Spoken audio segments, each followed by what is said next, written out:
Momento de conocer las informaciones internacionales. Nos acompaña ya Nicole Muñoz aquí en nuestro estudio. Nicole, ¿cómo estás? Buenas noches. Muy buenas noches, Cristian. Y como cada jornada hacemos un recuento de las cifras globales, donde ya hay más de 200.000 fallecidos a raíz de la pandemia del COVID-19 y donde también queremos partir este bloque en Europa, con lo que ha sido una jornada bastante noticiosa en ese continente. En Italia, por ejemplo, ya están alcanzando la cifra de decesos más baja desde al menos 6 semanas y dan inicio de esta forma a una nueva fase en lo que es un plan de desconfinamiento. ¿Cuáles son y cómo son básicamente estas nuevas medidas? Mariana Díaz, nuestra corresponsal en este país, nos cuenta más sobre esto. Muy buenas noches, Mariana.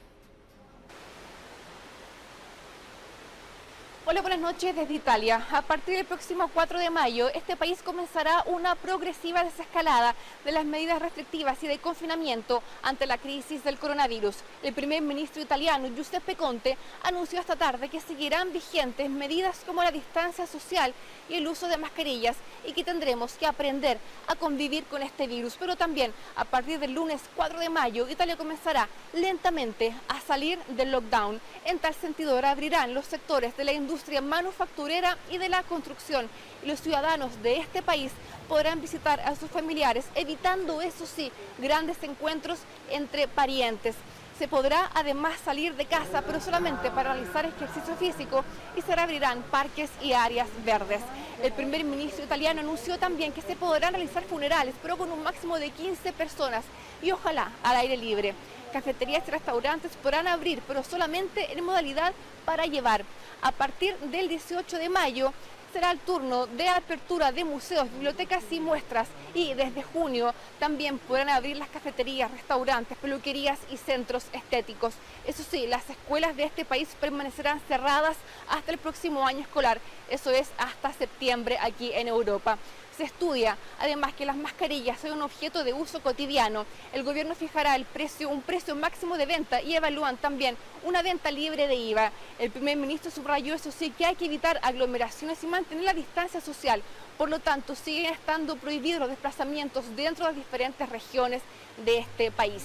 El anuncio del primer ministro italiano llega en una jornada positiva para Italia y el resto de Europa, ya que siguen disminuyendo los fallecidos por coronavirus. Esta jornada acá en Italia se registraron 260 personas muertas, la cifra más baja desde el 14 de marzo, mientras que Francia y España también mantuvieron el balance de fallecidos en menos de 300 personas en las últimas 24 horas. Además, este domingo España permitió a los menores de 14 años poder salir de casa a pasear y a jugar en la calle, después de, piensen ustedes, más de 6 semanas de confinamiento. Desde Italia, buenas noches. Así es, Mariana, como tú decías, un día totalmente distinto para los niños en España, quienes, Mariana lo contaba, llevaban ya 6 semanas en confinamiento y finalmente durante este domingo pudieron disfrutar al aire libre para así dar un pequeño paseo, eso sí, de no más de 1 hora en concreto. Finalmente los menores de 14 años pudieron salir en compañía de un adulto, mientras que aquellos menores mayores de 14 lo estaban autorizados para poder salir a la calle de forma individual, totalmente solo, sin la compañía de algún otro adulto. Esto también, Cristian, gestionó básicamente durante este día domingo toda una polémica en ese país. De hecho, en las redes sociales se hizo trending topic este tema, porque se vivió todo lo contrario a lo que han querido las autoridades desde que se establece esta cuarentena en ese país, porque se vieron escenas de parques totalmente abarrotados de adultos en compañía de sus niños, que obviamente es bastante complicado poder decirle a un menor, sobre todo como los que ya vemos en pantalla, decirles de que pueden jugar, pero alejándose del resto. Así que una jornada totalmente distinta, al menos para los niños, que pudieron disfrutar después de 6 largas semanas, al menos el aire libre en las calles de España.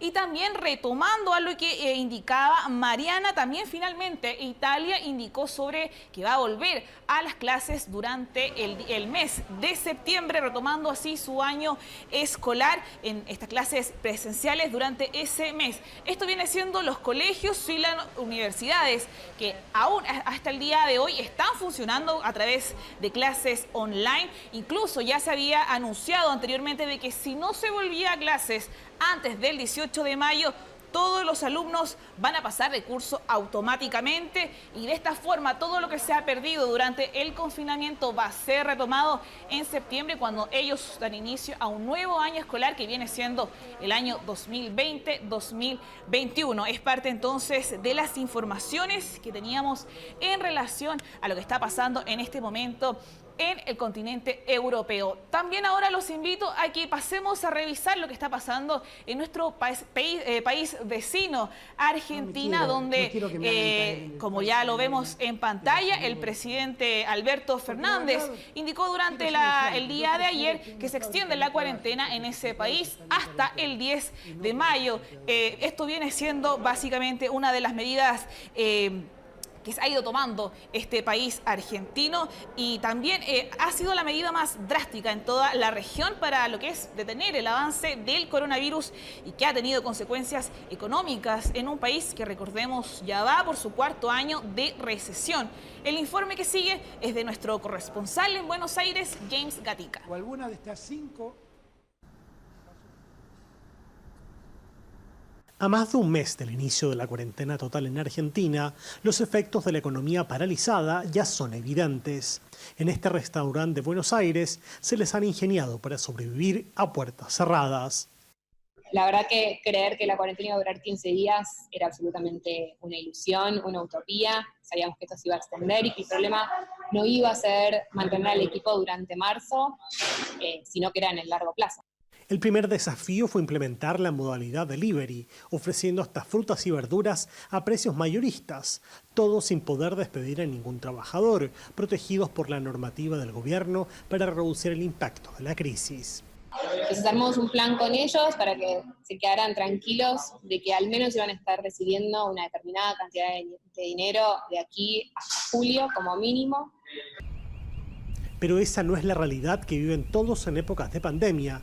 Un 90% de las empresas argentinas no tiene recursos suficientes para pagar sueldos, y 5 de cada 6 ya solicitaron el subsidio estatal para cubrir el 50% de los salarios de mayo, según la Confederación Argentina de la Mediana Empresa.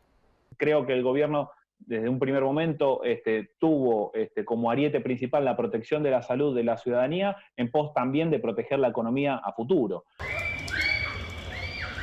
A esto se suma el congelamiento de los precios a los arriendos, que un 40% de la población no ha podido pagar, y la suspensión del pago de los servicios básicos. Argentina es un país pobre, que venía ya con problemas de caja, estaba en medio de una reestructuración de deuda. Entonces mi sensación es que el gobierno no puede dar mucho más de lo que está dando. Medidas preventivas y de contención total, impulsadas por este gobierno desde que se confirmó el primer contagiado, y que han mantenido un bajo número de infectados de COVID-19 en comparación a la región, y que los argentinos estarían agradeciendo. Es de los pocos presidentes latinoamericanos que ha crecido en estos últimos 2 meses. Ha pasado de valores en torno al 40-45% a tocar el 70% de aprobación pública. Pero la pregunta que todos se hacen es hasta cuándo es sostenible mantener un aislamiento total en las condiciones económicas de Argentina. Eventualmente va a ser la misma sociedad la que decida levantar la cuarentena, pero por necesidad de salir a trabajar y generar ingresos. Estos son los desafíos del presidente Alberto Fernández para mantener a Argentina a flote en tiempos de coronavirus. Desde Buenos Aires, James Gatica, Tele 13. Seguimos revisando las principales noticias del mundo en relación al COVID-19. Nos quedamos en América, pero ahora nos trasladamos hasta Estados Unidos, donde pasamos a revisar imágenes del presidente estadounidense Donald Trump, porque en sus redes sociales, más bien indicó que para él no merece más la pena perder el tiempo en su rueda de prensa diarias sobre el coronavirus. Esto, recordemos, a tan solo días de que él sugiera que los pacientes con con COVID-19 recibieran inyecciones de desinfectantes, algo que ha ido causando una polémica bastante grande en ese país, también alrededor del mundo, y que ha derivado en que la comunidad científica, en ciertos políticos y también en ciertos dueños de marcas de este tipo de productos en Estados Unidos salgan y avisen a la población a que por favor no consuman ninguno de este tipo de productos.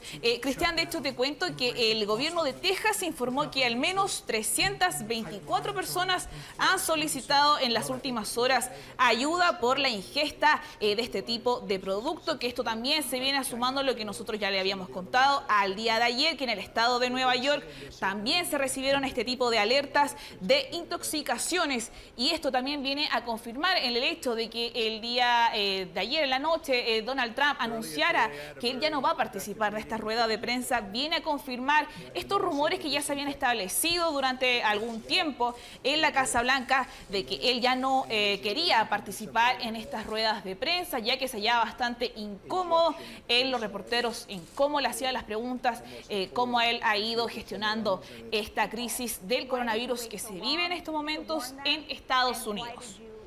Y nos revisamos ahora también imágenes de archivo del primer ministro británico, ya lo vemos en la pantalla, Boris Johnson, quien ya volvió a Londres. Esto para el día de mañana, volver a tomar las riendas del gobierno del Reino Unido. Esto tras mucho tiempo que ya ha pasado desde que se ha sentido bastante mejor a raíz del COVID-19, que recordemos a sus 55 años, Boris Johnson pasó por cuidados intensivos en una semana que estuvo bastante grave de salud. Además, en una jornada donde el Reino Unido registra 413 fallecidos, lo que viene a dejar un total en ese país, más de 20.000 decesos durante lo que ya llevan en relación a la crisis del coronavirus en el Reino Unido. Cristian. Perfecto. Muy amable, Nicole. Que esté muy bien. Buenas noches.